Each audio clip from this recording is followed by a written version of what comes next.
ನೋಡೋಣ, ಅವರು ಅನ್ಯಾಯ ಆಗೋಲ್ಲ ಅಂತ ಹೇಳಿದ್ದಾರೆ. ಅವರು ಕೇಂದ್ರದವರು ಕಮಿಟಿ ಆಗಬೇಕು, ಅವ್ರು ಕರ್ನಾಟಕಕ್ಕೆ ಬರಬೇಕು, ನಮ್ಮ ಕಡೆ ಬಂದಾಗ ನಮ್ಮ ಸಮಸ್ಯೆಗಳನ್ನು ಹೇಳ್ತೀವಿ. ಜೊತೆಗೆ ಇವತ್ತು ಖರ್ಗೆಜಿ ಅವ್ರ ನೇತೃತ್ವದಲ್ಲಿ ಒಂದು ಸಭೆ ಆಗಿದೆ ಡೆಲ್ಲಿಯಲ್ಲಿ. ಅದರಲ್ಲಿ ಏನು ಅವ್ರು ನಿರ್ಣಯ ಮಾಡ್ತಾರೆ ಆ ನಿರ್ಣಯಕ್ಕೆ ಕಾಂಗ್ರೆಸ್ ಪಾರ್ಟಿ ಅಲೈಟ್ ಪಾರ್ಟಿ ಭದ್ರ ಆಗಿರ್ತೀವಿ. ಕಾದು ನೋಡೋಣ, ನಾವು ವೇಟ್ ಮಾಡೋದು.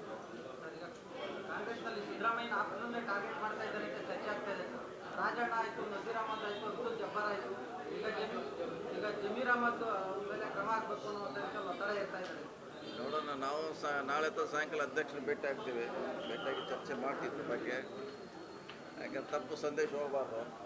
ಹಿಂದೆ ವಾಲ್ಮೀಕಿ ಆಯಿತು, ಈಗ ಮುಸ್ಲಿಂ ಅಂತ ತಪ್ಪು ಸಂದೇಶ ಹೋಗಬಾರ್ದು.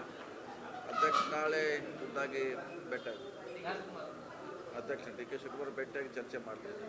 ಜೀನಿ ಸ್ಲಿಮ್ ರೆಫರ್ ಮಾಡ್ಬೇಕಾದ್ರೆ ಕಾರಣ ಏನಂದ್ರೆ ವೇಟ್ ಲಾಸ್ ಸಲುವಾಗಿ ನನ್ ಬಾಳ ಜನ ಕೇಳಿದ್ರು. ಫಸ್ಟ್ ನಾನ್ ತಗೊಂಡು ನನಗೆ ರಿಸಲ್ಟ್ ಬಂದ್ಮೇಲೆ ಆಮೇಲೆ ನಾನು ಜೀನಿ ಸ್ಲಿಮ್ ಇನ್ನೊಬ್ಬರಿಗೆ ಪ್ರಿಪೇರ್ ಮಾಡಿದ್. ಸುಸ್ತಾಗೋದು ಕಡಿಮೆ ಆಯ್ತು, ವೀಕ್ನೆಸ್ ಅದು ಏನೂ ಇಲ್ಲ, ಪೂರಾ ಹೆಲ್ದಿ ಅದೇನಿ. ವೇಟ್ ಜಾಸ್ತಿ ಇರೋರಲ್ಲಿ ಏನೇ ಡೌಟ್ ಇಲ್ಲದೆ 100% ಬಳಸಬಹುದು. ಪ್ರತಿದಿನ ನಮ್ಮ ಜೀನಿ ಸ್ಲಿಮ್ ನ ಯೂಸ್ ಮಾಡಿ ಯಾವುದೇ ಸೈಡ್ ಎಫೆಕ್ಟ್ ಇಲ್ದಂಗೆ ನೀವು ಸಣ್ಣ ಆಗ್ತೀರಾ.